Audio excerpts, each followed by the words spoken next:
Имаше такъв отвличане, без да има кръв. Дъщерята на местния бос, вкарващ коли, нов нос. Момичето стоеше в училищния двор, гледаше играта на местния отбор. Стоях на ограда и пушех цигара, когато с изненада видях, че има охрана. Трябваше ми средство бързо да избягам, моят човек да ми намери, се надявам. Някой пипна и видях БМВ тройка, цял фар направо полудях. Моят човек ме погледна и се усмихна, после капака на багажника вдигна. 2 броя Макаров 4-5, с тея неща си крачка по-напред.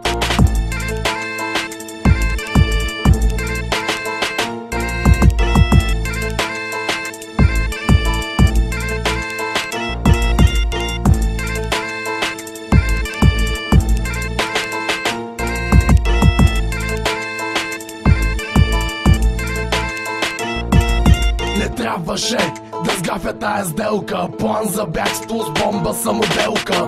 А телефона ми звъни: готов ли си? Да, надявам се да носиш пари. От будка за вестници взех си списание, никой не трябваше да обръща внимание. Седнах на пейка до някаква лелка, в този момент мина линейка и всички погледнаха натам.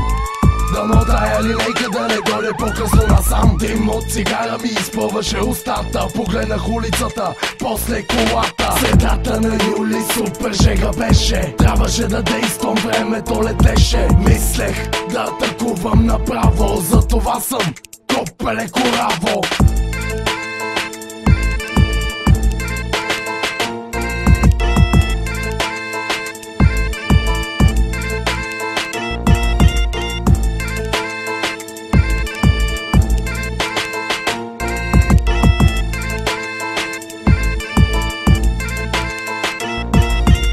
Пътлака в ръката, влязах в училищния двор. В главата ми пееше църковен хор. Погледнах я с омраза в очите, по дяволите трябват ми парите. Изведнъж всичко живо млъкна, аз си викам тихо, защото ще те гътна. Тя извика силно: охрана, охрана. Готов съм да преба когото хвана. Стана престрелка, летяха куршуми, цена, която не мога да опиша с думи. По-по-по, ра-та-та-та-та-та, този път стреля пръв килата. Тогава стана нещо странно, момичето на земята падна плавно. Тъпаците я бяха оцелили в корема, сега стана шибан проблема. Чух как плачеха дърветата, видях сълзите в очите на момчетата. Искаха да ме убият, те ме мразеха, но всички от пътлаците се пазеха.